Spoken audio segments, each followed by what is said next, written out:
Dan salawat dan salam tentu dilupa kita sampaikan kepada baginda Nabiullah Muhammadin Sallallahu Alaihi Wasallam, beserta seluruh keluarga, sahabat, dan orang-orang yang istiqomah berjalan di bawah naungan sunnah beliau sampai hari kiamat kelak. Amin ya rabbal alamin. Baik Bapak Ibu semua, apa kabar? Semoga selalu dalam keadaan sehat walafiat bersama keluarga tercinta. Sebelum kajian kita mulai, izinkan kami dari sebagai moderator membacakan beberapa peraturan terkait adab mengikuti kajian kita pada hari ini. Yang pertama, dimohonkan kepada Bapak dan Ibu untuk menggunakan username yang asli dan mudah dikenali. Yang kedua, mohon audio di mute selama kajian berlangsung, dan bagi akhwat dimohon untuk menonaktifkan fitur videonya selama kajian berlangsung. Yang ketiga, tanya jawab insya Allah dapat dilakukan setelah tausiah Ustadz tadi, dan pertanyaan dapat disampaikan pada kolom chat. Dan juga kami tentu mengimbau kepada Bapak dan Ibu semua untuk menyiapkan alat tulis untuk mencatat sehingga pertama pada ilmu disampaikan, dan sebelum menyebarkan kajian diharapkan untuk izin dari panitia dan Ustaz sebelumnya. Mungkin demikian pembukaan pada kajian kita pada siang hari ini. Tanpa bertanya lagi kepada Ustaz Dr. dan Dirja, kami silakan. Assalamualaikum warahmatullahi wabarakatuh. Waalaikumsalam warahmatullahi wabarakatuh. Bismillahirrahmanirrahim. Assalamualaikum warahmatullahi wabarakatuh. Waalaikumsalam warahmatullahi wabarakatuh. Alhamdulillahi ala ihsani wa syukru lahu ala taufiqihi wa amtinani wa asyhadu an la ilaha illallah wahdahu la syarika lahu ta'ziman li sya'ni wa asyhadu anna Muhammadan abduhu wa rasuluhu da'ila ridwani. Allahumma shalli alaihi wa ala alihi wa ashabihi wa ikhwani. Para dokter yang dirahmati oleh Subhanahu wa taala, kita belajar kembali tentang adab-adab Islami dari Kitabul Jami' karya Al-Hafidz Ibnu Hajar rahimahullahu taala, dan kita masuk pada hadis ke-6, anjuran menjilati jari sesudah makan. Wa an Ibnu Abbas radhiyallahu anhuma, dari sahabat Ibnu Abbas radhiyallahu anhuma, semoga Allah meridhai beliau dan meridhai bapaknya yaitu Al-Abbas bin Abdul Muttalib. Qala Rasulullah sallallahu alaihi wasallam, Rasulullah sallam bersabda, "Idza akala ahadukum ta'aman fala yamsah yadahu hatta yal'aqaha." Jika salah seorang dari kalian makan makanan, maka jangan dia jangan dia bersihkan tangannya sampai dia menjilatinya. Au yul'iqaha, atau dia menjilatkan jarinya kepada orang lain, maksudnya kepada istrinya atau kepada anaknya. Muttafaqun alaih. Hadis riwayat Bukhari dan Muslim. Saya ulangi, Rasulullah SAW bersabda, "Idza akala ahadukum ta'aman fala yamsah yadahu hatta yal'aqaha au yul'iqaha." Jika salah seorang dari kalian makan makanan, maka jangan dia bersihkan dulu tangannya sampai dia menjilatinya, atau dia menjilatkan jarinya atau tangannya kepada orang lain. Hadis ini mengajarkan tentang adab kita terhadap makanan. Bahwasanya kalau kita makan, hendaknya habis, jangan tersisa. Ya, kita berusaha makan, kita menghargai makanan, nikmat dari Allah Subhanahu wa taala, jangan ada yang terbuang-buang. Allah melarang kita mubadzir, ya. Wala tubadzir tabdzira, jangan berbuat tabdzir. Innal mubadzirina kanu ikhwana syayatin, ya. Sungguhnya orang-orang tukang tabdzir adalah teman-temannya syaitan. Oleh karenanya makan berlebih-lebihan, makan terbuang-buang, itu adalah kegiatan syaitan. Itulah kegiatan syaitan. Kita harus menjauhi kegiatan tersebut. Di antara adab Islami yang membuat kita menghargai makanan, jangan sampai ada yang terbuang. Maka kita jilat sisa makan yang ada di jari kita, ya, sehingga kita bisa pastikan semua makanan kita makan. Kalau kita makan masih ada yang berlebihan, berikan kepada saudara kita. Masih banyak saudara-saudara kita yang kelaparan, yang masih susah makan, ya. Bahkan bukan cuma itu, Nabi Shallallahu Alaihi Wasallam bahkan kalau ada makanan yang jatuh di lantai atau di tanah misalnya dan bisa dibersihkan. Nabi suruh bersihkan kemudian makan. Ini bentuk menghargai karunia Allah Subhanahu wa taala, tidak terbuang-buang. Jadi basi, enggak dimakan, ya. Kata Nabi sallallahu alaihi wasallam, "Idza waqa'at luqmatu ahadikum falyakhudha." Jika makanan kalian jatuh, maka ambillah. Falyumit makana biha min adhan. Ada kotoran dibersihkan, falyakulha. Setelah itu makan, kata Nabi sallallahu alaihi wasallam. Misalnya kita makan apel jatuh, makan anggur jatuh, makan korma jatuh, bersihkan, ada kotoran bersihkan, cuci-cuci, itu makan. Wala yada'ha li syaitan. Jangan dibiarkan untuk syaitan. Wala yamsah yadahu bil mindil hatta yal'aqa asabi'ahu. Dan jangan dia mencuci atau mengusap tangannya dengan kaos tangan atau tisu semacam itu sampai dia jilati dulu jari-jarinya. Fa innahu la yadri fi ayyi ta'amihi al-barakah. Karena dia tidak tahu di bagian mana ya makanan tersebut yang ada berkahnya, Jadi lihatlah bagaimana bahwasanya Nabi mengajarkan bahkan makanan yang jatuh kalau bisa kita bersihkan jangan kita buang, kita ambil, kita bersihkan, kita makan. Sekali lagi ini Islam mengajarkan kepada kita untuk menghargai rezeki, bahwa makanan itu harus dihargai. Jangan sampai kita buang-buang makanan. Di sana ada orang-orang banyak yang tidak bisa kenyang, makan terbatas. Tapi kalau kita baca cerita tentang zaman Nabi SAW dahulu, sampai para sahabat ketika menggali Khandaq untuk persiapan perang Khandaq, mereka kelaparan sampai mereka mengikatkan batu ke perut mereka karena untuk mengurangi rasa lapar. Mereka datang kepada Nabi SAW mengeluhkan rasa lapar mereka, ternyata mereka mendapati Nabi juga mengikat perutnya dengan batu. Saking kelaparan. Sementara kita sekarang makanan kita buang-buang, dan itu adalah teman syaitan. Itu cara-cara syaitan menjadikan seorang hamba tidak pandai bersyukur dengan apa yang Allah berikan kepadanya. Dan itu semua yang makanan kita buang akan dimintai pertanggungjawaban oleh Allah Subhanahu wa taala. Dari sini bisa kita ambil kesimpulan salah satu sebab kenapa kita disuruh untuk menjilat jari, di antaranya agar kita menghargai makanan. Dan termasuk kalau kita makan dengan sendok misalnya, sendoknya kita jilati kalau memang ada makan. Artinya tidak bisa kita habiskan kecuali dengan kita jilati kalau memang ada sisa. Ya, atau kita makan pakai sumpit misalnya ada daging yang masih tersisa, kita jilatin. Agar semuanya bisa kita pastikan kita makan tidak ada sedikit pun yang kita buang ya. Kalau dulu sebagian orang tua dulu mungkin mereka ngajarin anaknya jangan ada yang buang nasi, nanti nasinya nangis ya. Tentu ajaran yang keliru ya. Maksudnya baik, cuma caranya keliru ya. Kita bilang nasi, butiran-butiran nasi adalah karunia dari Allah Subhanahu wa taala. Kita diajari oleh Islam untuk menghargai makanan. Kalau sudah berkelebihan, kasihkan sama orang. Jangan ngambil banyak-banyak kemudian dibuang banyak-banyak ya. Ya, tidak diperlukan. Ini sebab pertama. Sebab kedua, kenapa kita dianjurkan untuk menjilat makanan?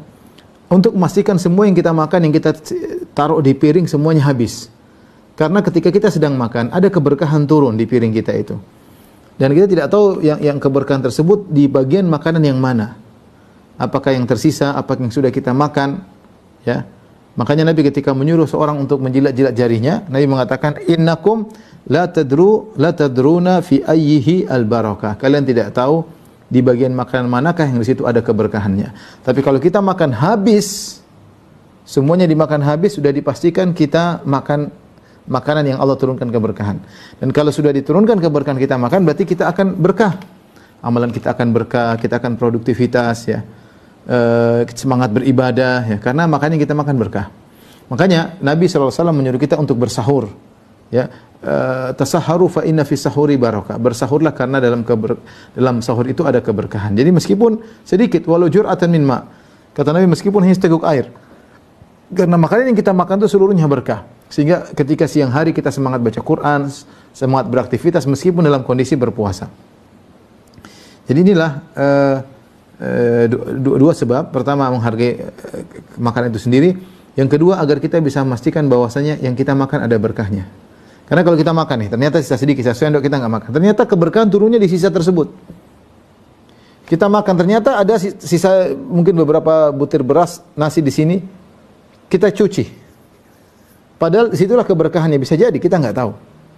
Kapan kita makan keberkahan itu akan mengaruhi tubuh kita, mengaruhi semangat kita beribadah, mengaruhi keimanan kita, mengaruhi ketaatan kita. Karena kita makan makanan yang berkah. Sementara kita nggak tahu di mana Allah turunkan keberkahan ketika kita makan. Makanya dia mengatakan hatta yal'aqaha, jangan dia cuci dulu.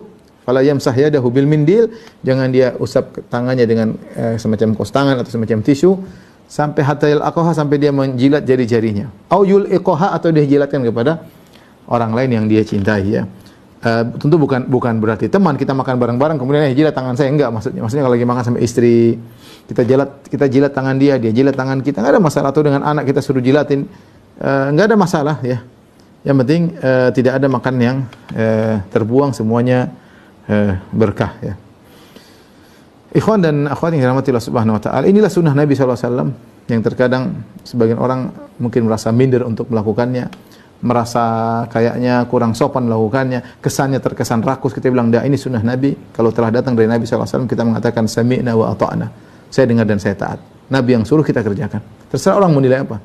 Tapi kita punya penjelasan sendiri yang kita yakini bahwasanya ini adalah tata cara Islami. Dengan kita bersih makan sampai sendok kita jilatin, ya, tidak ada yang tersisa, menunjukkan kita menghargai makanan. Bukan berarti kita ambil banyak-banyak, kita habiskan sampai kenyang. Tidak, maksud saya kita ambil secukupnya yang menurut kita perlu ketika kita makan benar-benar habis. Sehingga tidak ada makanan yang terbuang. Sementara kita lihat betapa banyak orang buang makanan. Buang banyak, basi, disimpan basi, tidak dimakan. Ini tentu menghilangkan keberkahan. Dan inilah teman-teman syaitan. Taib. Hadis berikutnya, hadis ke-7. Adab-adab memberi salam. An Abu Hurairah radhiyallahu taala anhu qala Rasulullah sallallahu alaihi wasallam.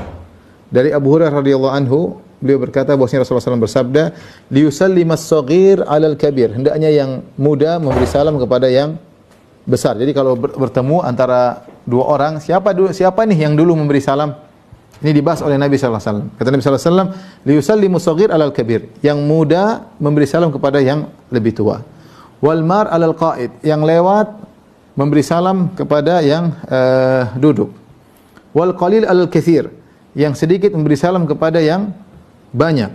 Wa fi riwayatin li Muslim, dalam riwayat Imam Muslim dalam sahihnya, war raqib alal mashi, yang naik kendaraan memberi salam kepada al mashi, kepada yang berjalan kaki. Ya, di sini lihat, ada yang kecil, yang lebih muda memberi salam kepada yang lebih tua. Kenapa penghormatan? Menghormati yang lebih muda, menghormati yang tua. Ini seharusnya demikian. Kemudian al-mar al-qaid, kemudian yang lewat, ya, menghargai yang kesopanan, yang lewat memberi salam kepada yang duduk, ya, dia yang lewat, ya. Kemudian al-qalil al-katsir, yang sedikit memberi salam kepada yang lebih banyak. Jangan yang banyak memberi salam yang sedikit. Kemudian yang naik kendaraan, waraqib al-masy, yang beri salam kepada yang jalan kaki. Ini adalah 4 model, ya. Para ulama menjelaskan kenapa yang muda memberi salam kepada yang tua? Yang seharusnya demikian. Yang tua lebih duluan lahir, yang tua lebih dahuluan merasakan asam manisnya, garamnya kehidupan. Dia lebih tua, ya. Apa namanya? Rasulullah SAW mengatakan, "Laisa minna man lam yuqir kabirana wa lam yahram saghirana." Bukan dari golongan kami yang tidak hormat kepada yang tua dan tidak sayang kepada yang lebih muda. Yang muda dituntut hormat kepada yang tua dituntut sayang kepada yang muda. Bukan sebaliknya, yang anak muda tidak hormat sama yang tua, yang junior tidak hormat sama yang senior jengkel sama yang junior, tidak, sehingga kacau, tidak saling sayang dan tidak saling menghargai, ya. Jadi kalau kita ketemu orang, kalau kita merasa paling muda, kita ucapin salam, "Assalamualaikum warahmatullahi wabarakatuh." Kemudian yang kedua, al-mar al-qaid, yang jalan, yang duduk, yang jalan beri salam kepada yang duduk. Ya akhi, adab Islami, ya. Assalamualaikum. Ini adab-adab, sebenarnya adab-adab daerah kita banyak, tapi kadang tidak dengan ucapkan salam. Kayak tabe, permisi kalau orang Bugis tabe atau permisi. Ya, kalau kita Islam kita tambahkan assalamualaikum, permisi ya, boleh. Assalamualaikum, tabe. Jangan lupa assalamualaikumnya, karena itu pahalanya di situ, syiarnya di situ. Orang Bugis mau lewat tabe, ya. Suwon apa-apa, permisi, ya. Numpang lewat, ya. Ya, kemudian itu kebiasaan tradisi yang baik dari tanah air kita. Nah, kita tambahkan dengan assalamualaikum. Assalamualaikum, permisi Pak. Assalamualaikum, tabe. Assalamualaikum. Begitu. Sehingga tradisi tetap kita jaga, tradisi yang sesuai dengan syariat Islam, dan kita poles dengan syariat.